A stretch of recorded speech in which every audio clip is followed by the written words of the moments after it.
You've spent the money on a nice cut of steak, but you're a bit stressed to actually cook it for fear of messing it up. Don't worry, here's what to avoid if you want to make the best of your beef.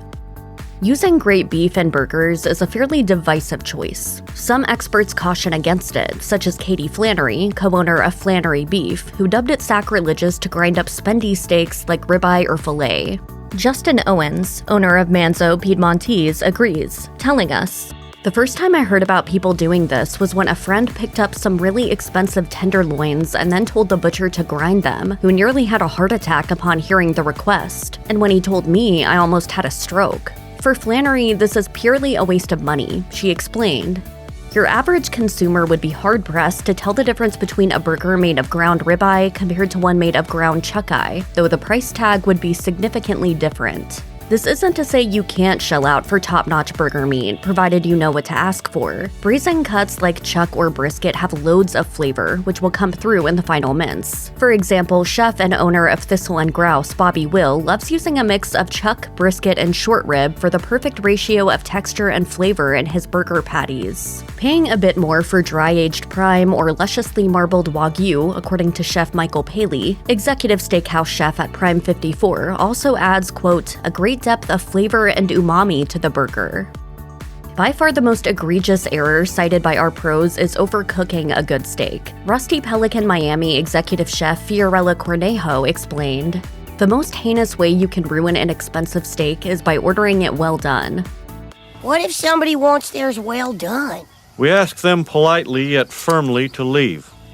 This, Flannery says, is due to the way in which overcooking affects the texture of the meat. She explained that expensive steaks are generally sought after for their tender quality, saying, "When you overcook a steak, you cause the muscle fibers of the meat to tighten, creating an incredibly tough end result. Since there are other cuts of steak that are inherently tender, it's blasphemous to take a tender cut and deliberately turn it tough." If you ask Chef Michael Vignola, director of culinary at Fetch Hospitality Group, erring on the side of undercooking is best. He explained, "I do not think it is possible to undercook a steak. I personally believe the redder the better. I love it raw. But even for those who don't share Vignola's tastes, the quality of the beef just shines when it's properly cooked," as Paley explained. The higher the quality, one can experience more layers of flavor and complexity as you bite through a great crust with a rare to medium rare interior. Despite Vignola's insistence, many would argue undercooking a steak isn't a great idea either. As Flannery explained, lots of people enjoy raw steak in the form of steak tartare, and others like steak cooked to a rare 120 degrees. However, there is a much smaller market for people who enjoy beef between those two temperatures. Will echoed Flannery's point. He noted that without the Maillard reaction, which occurs when high heat from searing or grilling caramelizes the proteins on the outside of the steak, you'd be hard-pressed to gain the rich, savory flavor you expect from a well-cooked steak. And the texture of an undercooked steak, which Flannery characterized as rubbery, isn't ideal either. According to Guara Pimenta, executive chef of Vela Seaport, undercooking is even worse when it comes to fattier cuts of steak like a ribeye or tomahawk. He maintains that these steaks demand a somewhat higher cooking temperature that will allow you to better render the fat. That said, for Cornejo, this one ultimately comes down to personal preference. She observed, "My favorite way to cook a steak is medium rare. Some people may think that is undercooked, and some people may think it is overcooked. It just depends on what you prefer." For some professional chefs like Cornejo, freezing steaks is never a great idea, but others say there's a time and a place for the practice, as Paley explained. "I would not recommend this, but if you are purchasing a large amount of Kobe beef, for example, and can't eat it all in one sitting, freezing it is okay as long as it is tightly wrapped." Vignola notes that not only can freezing halt the aging process, but it can make steaks even more tender if done correctly. He explained, "If done properly in cryovac and thawed properly, I do not think it is a bad idea."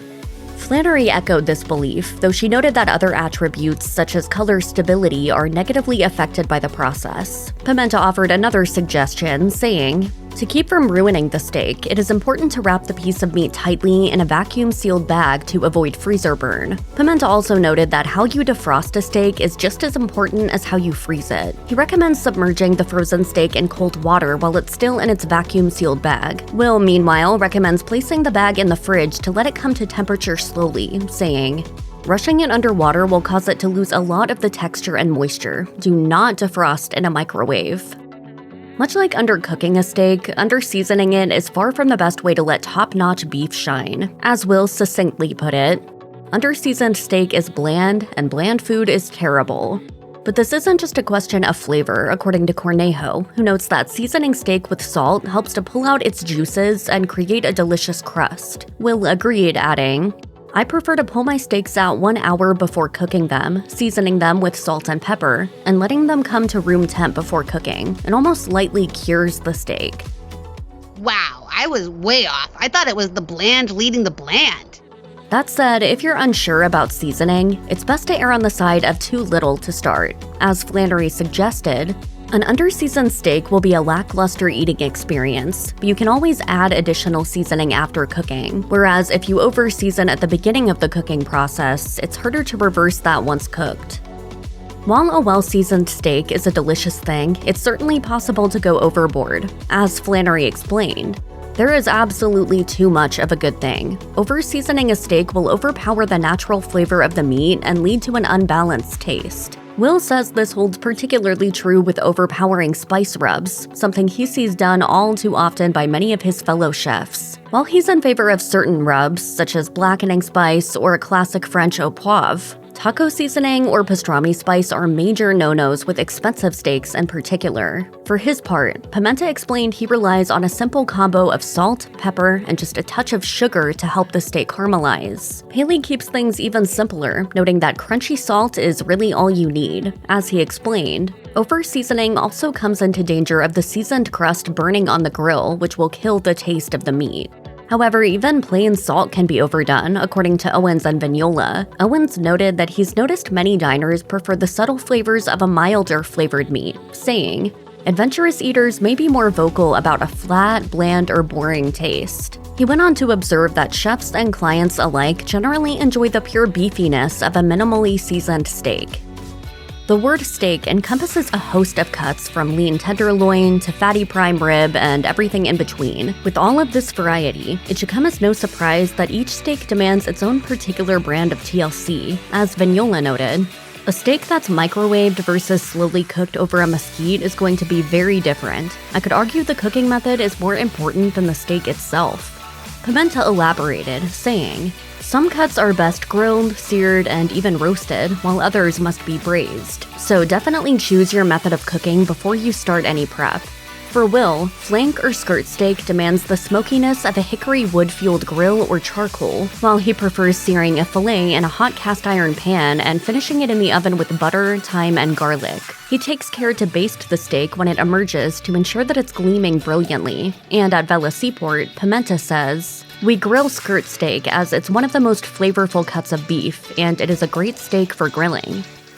Once you've lovingly thawed, seasoned, and cooked your top-notch steak, it would be tempting to dig right in. But despite the enticing aromas and tantalizing sizzle, attacking a fresh off-the-grill steak with a knife is a major faux pas. According to Vignola, by not allowing the steak to rest before cutting it, you're inviting it to bleed all over, potentially resulting in dry steak. Instead, once your steak is finished, set it on a plate or board and cover it loosely with foil so that the juices can redistribute within the meat. As for how long it should rest, 5 minutes per inch of thickness or 10 minutes per pound are great benchmarks. Once you've let your steak rest the appropriate amount, you should have no issue carving it up and digging in. Steak is always at its best when fresh, but should you end up with leftovers, do not write them off. Well, it is leftover night. We have steak, pasta. What are you hungry for? Tony Ridinger. Flannery suggests leaving any leftover steak in whole pieces and refrigerating overnight, for chilling it like this will make cutting the meat into thin slices easier. Haley likes to enjoy leftover steak on a salad, and Flannery loves a steak sandwich. And of course, leftover steak doesn't always have to be eaten cold. As Owen suggested, my personal favorite is thinly slicing and lightly reheating the steak in a pan or toaster oven. Depending on breakfast or lunch, I'll make a sandwich or have it with eggs and toast. Haley also likes the idea of steak tacos, while Cornejo is a fan of using steak in empanadas. Pimenta loves transforming leftover steak into a steak and potato soup, and Will likes using it to bulk up a cold noodle salad with sesame ginger dressing. The point is, a steak's lifespan does not end the day you cook it, and once it's already cooked, you have even more time to get creative with it.